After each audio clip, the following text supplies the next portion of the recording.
मुनियों ने कहा, लोमहर्षण जी, पृथु के जन्म की कथा विस्तार पूर्वक कहिए। उस महात्मा ने इस पृथ्वी पर किस प्रकार दोहन किया था।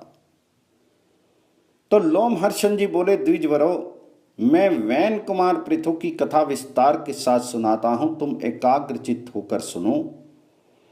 ब्राह्मणों, जो पवित्र नहीं रहता, जिसका हृदय खोटा है, जो अपने शासन में नहीं है, जो व्रत का पालन नहीं करता है तथा जो कृतघ्न और अहितकारी है, ऐसे पुरुषों को मैं ये प्रसंग नहीं सुना सकता। ये स्वर्ग देने वाला, यश और आयु की वृद्धि करने वाला, परम धन्य, वेदों के तुल्य, माननीय तथा गूढ़ रहस्य है। ऋषियों ने जैसा कहा है वह सब मैं ज्यों का त्यों सुना रहा हूं, सुनो। जो प्रतिदिन ब्राह्मणों को नमस्कार करके वैन कुमार पृथु के चरित्र का विस्तार पूर्वक कीर्तन करता है, उसे अमुक कर्म मैंने किया और अमुक नहीं किया, इस बात का शोक नहीं होता है। पौरकाल की बात है, अत्रि कुल में उत्पन्न प्रजापति अंग बड़े धर्मात्मा और धर्म के रक्षक थे। वे अत्रि के समान ही तेजस्वी थे। उनका पुत्र वैन था, जो धर्म के तत्व को बिल्कुल नहीं समझता था। उसका जन्म मृत्यु कन्या सुनीता के गर्भ से हुआ था। अपने नाना के स्वभाव दोष के कारण वह धर्म को पीछे रखकर काम और लोभ में प्रवृत्त हो गया। उसने धर्म की मर्यादा भंग कर दी और वैदिक कर्मों का उल्लंघन करके यह अधर्म में तत्पर हो गया। विनाश काल उपस्थित होने के कारण उसने ये क्रूर प्रतिज्ञा कर ली थी कि किसी को यज्ञ और होम नहीं करने दिया जाएगा। यजन करने योग्य, यज्ञ करने वाला तथा यज्ञ भी मैं ही हूं, मेरे ही लिए ये यज्ञ करना चाहिए, मेरे ही उद्देश्य से हवन होना चाहिए। इस प्रकार मर्यादा का उल्लंघन करके सब कुछ ग्रहण करने वाले अयोग्य वैन से मरीचि आदि सब महर्षियों ने कहा, वैन, हम अनेक वर्षों के लिए यज्ञ की दीक्षा ग्रहण करने वाले हैं, तुम अधर्म मत करो। ये यज्ञ आदि कार्य सनातन धर्म हैं। महर्षियों को यो कहते देख खोटी बुद्धि वाले वैन ने हंसकर कहा, अरे, मेरे सिवा दूसरा कौन धर्म का सखा है, मैं किसकी बात सुनूं? विद्या, पराक्रम, तपस्या और सत्य के द्वारा मेरी समानता करने वाला इस भूतल पर कौन है? मैं ही संपूर्ण प्राणियों की और विशेषता सब धर्मों की उत्पत्ति का कारण हूं। तुम सब लोग मूर्ख और अचेत हो, इसलिए मुझे नहीं जानते। यदि मैं चाहूं तो इस पृथ्वी को भस्म कर दूं, जल में बहा दूं या भूलोक तथा ध्युलोक को भी रूंध डालूं, इसमें तनिक भी अन्यथा विचार करने की आवश्यकता नहीं है। जब महर्षिगण वैन को मोह और अहंकार से किसी तरह हटा ना सके, तब उन्हें बड़ा क्रोध हुआ। उन महात्माओं ने महाबली वैन को पकड़कर बांध लिया। उससे मैं बहुत उछल कूद मचा रहा था। महर्षि कुपित तो थे ही, वैन की बाईं जंघा का मंथन करने लगे।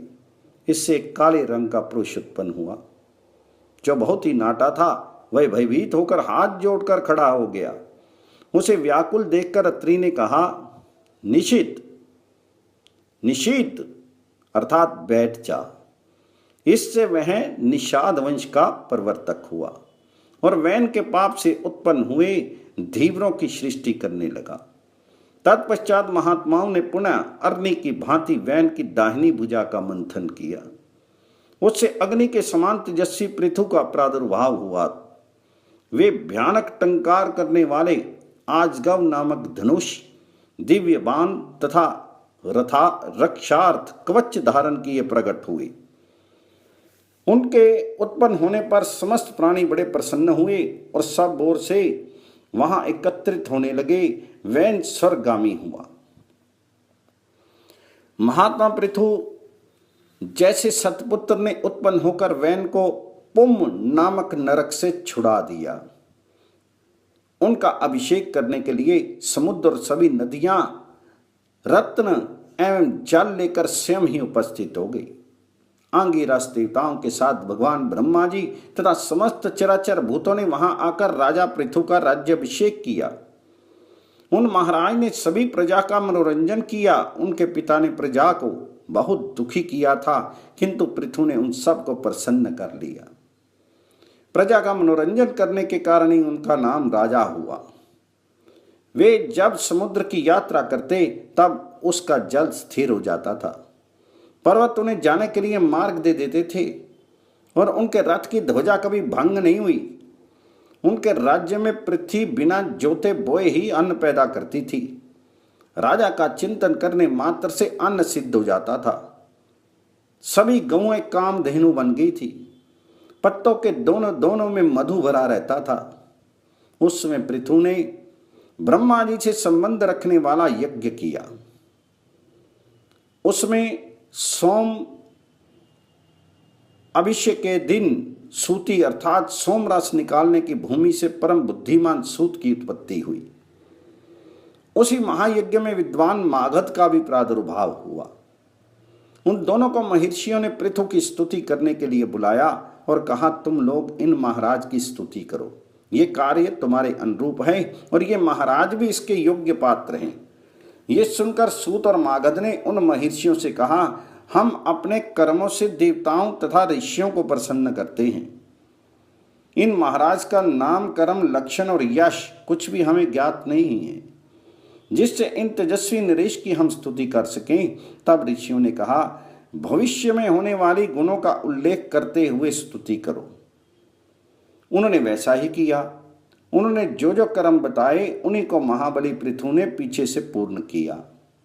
तभी से लोक में सूत, मागध और बंदी जनों के द्वारा आशीर्वाद दिलाने की परिपाटी चल पड़ी। वे दोनों जब स्तुति कर चुके तब महाराज पृथु ने अत्यंत प्रसन्न होकर अनूप देश का राज्य सूत को और मगध का मागध को दिया। पृथु को देखकर अत्यंत प्रसन्न हुई प्रजा ने, महर्षियों ने कहा, ये महाराज तुम्हें जीविका प्रदान करने वाले होंगे। ये सुनकर सारी प्रजा महात्मा राजा पृथु की ओर दौड़ी और बोली, आप हमारे लिए जीविका का प्रबंध करते हैं। जब प्रजाओं ने उन्हें इस प्रकार घेरा तब वे उनका हित करने की इच्छा से धनुष बाण हाथ में लेकर पृथ्वी की ओर दौड़े। पृथ्वी उनके भय से थर्रा उठी और गौ का रूप धारण करके भागी। तब पृथु ने धनुष लेकर भागती हुई पृथ्वी का पीछा किया। पृथ्वी उनके भय से ब्रह्मलोक आदि अनेक लोकों में गई, किंतु सब जगह उसने धनुष लिए हुए पृथु को अपने आगे ही देखा तो अग्नि के समान प्रज्वलित तीखे बाणों के कारण उसका तेज और भी उद्दीप्त दिखाई देता था। वे महान योगी महात्मा देवताओं के लिए भी दुर्धर्ष प्रतीत होते थे। जब और कहीं रक्षा नहीं हो सकी तब तीनों लोकों की पूजनीय पृथ्वी हाथ जोड़कर फिर महाराज पृथु के ही शरण में आई और इस प्रकार बोली, राजन, सब लोक मेरे ही ऊपर स्थित हैं। मैं ही इस जगत को धारण करती हूं। यदि मेरा नाश हो जाएगा तो समस्त प्रजा नष्ट हो जाएगी। इस बात को अच्छी तरह समझ लेना। भोपाल, यदि तुम प्रजा का कल्याण चाहते हो तो मेरा वध नहीं करो। मैं जो बात कहती हूं उसे सुनो। ठीक उपाय से आरंभ किए हुए सब कार्य सिद्ध होते हैं। तुम उस उपाय पर ही दृष्टिपात करो जिससे इस प्रजा को जीवित रख सकोगे। मेरी हत्या करके भी तुम प्रजा के पालन पोषण में समर्थ नहीं होगे। महामते, तुम क्रोध त्याग दो, मैं तुम्हारे अनुकूल हो जाऊंगी। तिर्यक योनि में भी स्त्री को अवध्य बताया गया है। यदि ये बात सत्य है तो तुम्हें धर्म का त्याग नहीं करना चाहिए। तो पृथु ने कहा, भद्रे, जो अपने या प्राय किसी एक के लिए बहुत से प्राणियों का वध करता है उसे अनंत पातक लगता है, परंतु जिस अशुभ व्यक्ति का वध करने पर बहुत से लोग सुखी हो जाते हैं उसके मारने से पातक या उपपातक कुछ भी नहीं लगता है। अतः वसुंधरे, मैं प्रजा का कल्याण करने के लिए तुम्हारा वध करूंगा। यदि मेरे कहने से आज संसार का कल्याण नहीं करोगी तो अपने बाण से तुम्हारा नाश कर दूंगा और अपने को ही पृथ्वी रूप में प्रकट करके स्वयं ही प्रजा को धारण कर लूंगा। इसलिए तुम मेरी आज्ञा मानकर समस्त प्रजा की जीवन रक्षा करो, क्योंकि तुम सबके धारण में समर्थ हो।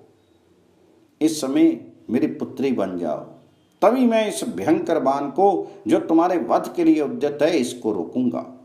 तो पृथ्वी बोली, वीर निस्संदेह मैं ये सब कुछ करूंगी। मेरे लिए कोई बछड़ा देखो जिसके प्रति स्नेह युक्त होकर मैं दूध दे सकूं।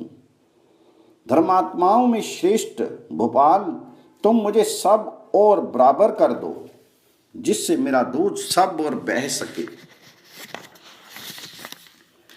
तब राजा पृथु ने अपने धनुष की नोक से लाखों पर्वतों को उखाड़ा, उन्हें एक स्थान पर एकत्रित किया।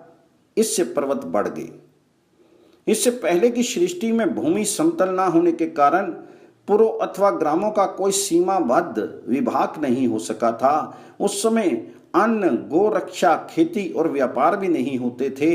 ये सब तो वैन कुमार पृथु के समय से ही आरंभ हुए। भूमि का जो जो भाग समतल था वहीं वहीं पर समस्त प्रजा ने निवास करना पसंद किया। उस समय तक प्रजा का आहार केवल फल मूल ही था और वह भी बड़ी कठिनाई से मिलता था। राजा पृथु ने संभव मनु को बछड़ा बनाकर अपने हाथ में ही पृथ्वी को दुहा। उन प्रतापी नरेश ने पृथ्वी से सब प्रकार के अन्नों का दोहन किया। उसी अन्न से आज भी सब प्रजा जीवन धारण करती। उस समय ऋषि, देवता, पितर, नाग, दैत्य, यक्ष, पुण्यजन, गंधर्व, पर्वत और वृक्ष सब ने पृथ्वी को दुहा। उनके दूध, बछड़ा, पात्र और दूहने वाले ये सभी अलग अलग थे। ऋषियों के चंद्रमा बछड़ा बने, बृहस्पति ने दोहने का काम किया, तपों में ब्रह्म उनका दूत था और वेद ही उनके पात्र थे। देवताओं ने स्वर्ग में पात्र लेकर पुष्टिकारक दूध दुहा, उनके लिए इंद्र बछड़ा बने और भगवान सूर्य ने दोहने का काम किया। पितरों का चांदी का पात्र था, प्रतापी यम बछड़ा बने। अंतक ने दूध दुहा, उनके दूध को सौधा नाम दिया गया है। नागों ने तक्षक को बछड़ा बनाया, तुम्बी का पात्र रखा, ऐरावत नाग से ने दोहने का काम किया और विष रूपी दुग्ध का दोहन किया। असुरों में मधु दोहने वाला बना, उसने माया में दूध दुहा, उसमें विरोचन बछड़ा बना था और लोहे के पात्र में दूध दुहा गया था। यक्षों का कच्चा पात्र था, कुबेर बछड़ा बने थे। रजत नाभ यज्ञ दोहने वाला था और अंतर्धान होने की विद्या ही उनका दूध थी। राक्षसों ने सुमाली नाम का राक्षस बछड़ा बना, रजत नाभ दोहने वाला था, उसने कपाल रूपी पात्र में शोणित रूपी दूध को दोहन किया। गंधर्वों में चित्ररथ ने बछड़े का काम पूरा किया, कमल ही उनका पात्र था, सुरुचि दोहने वाला था और पवित्र सुगंध ही उनका दूध थी। और पर्वतों में महागिरी मेरु ने हिमवान को बछड़ा बनाया और स्वयं दोहने वाले बनकर शिला में पात्र में रखी एवं औषधियों को दूध के रूप में दुहा। वृक्षों में प्लक्ष पाकड़ बछड़ा था, खिले हुए शाल के वृक्ष ने दोहने का काम किया। पलाश का पात्र था और जल ने और कटने पर पुनः अंकुरित हो जाना ही उनका दूध था। इस प्रकार सबका भरण पोषण करने वाली यह पावन वसुंधरा समस्त चराचर जगत की आधारभूता तथा उत्पत्ति स्थान है। ये सब कामनाओं को देने वाली तथा सब प्रकार के अन्नों को अंकुरित करने वाली है। गौरूपा पृथ्वी मेदिनी के नाम से विख्यात है। ये समुद्र तक पृथु के ही अधिकार में थी। मधु और कैडव के मेद से व्याप्त होने के कारण ये मेदिनी कहलाती है। फिर राजा पृथु की आज्ञा के अनुसार भूदेवी उनकी पुत्री बन गई, इसलिए इसे पृथ्वी भी कहते हैं। पृथु ने इस पृथ्वी का विभाग और शोधन किए, जिससे अन्न की खान और समृद्धिशालिनी बन गई। गांव और नगरों के कारण इसकी बड़ी शोभा होने लगी। वैन कुमार महाराज पृथु का ऐसा ही प्रभाव था। इसमें संदेह नहीं कि वे समस्त प्राणियों के पूजनीय और वंदनीय हैं। वेद वेदांगों के पारंगत विद्वान ब्राह्मणों को भी महाराज पृथु की ही वंदना करनी चाहिए, क्योंकि वे सनातन ब्रह्म योनि हैं। राज्य की इच्छा रखने वाले राजाओं के लिए भी परम प्रतापी महाराज पृथु ही वंदनीय हैं। युद्ध में विजय की कामना करने वाले पराक्रमी योद्धाओं को भी उन्हें मस्तक झुकाना चाहिए, क्योंकि योद्धाओं में वे अग्रगण्य थे। जो सैनिक राजा पृथु का नाम लेकर संग्राम में जाता है, वे भयंकर संग्राम से भी सकुशल लौटता है और यशस्वी होता है। वैश्यवृत्ति करने वाले धनी वैश्यों को भी चाहिए कि महाराज पृथु को नमस्कार करें, क्योंकि राजा पृथु सबके वृत्तिदाता और परम यशस्वी थे। इस संसार में परम कल्याण की इच्छा रखने वाले तथा तीनों वर्णों की सेवा में लगे रहने वाले पवित्र शूद्रों के लिए भी राजा पृथु ही वंदनीय है। इस प्रकार जहां पृथ्वी को दोहने के लिए जो विशेष विशेष बछड़े दोहने वाले दूध तथा पात्र कल्पित किए गए थे, उन सब का मैंने वर्णन किया।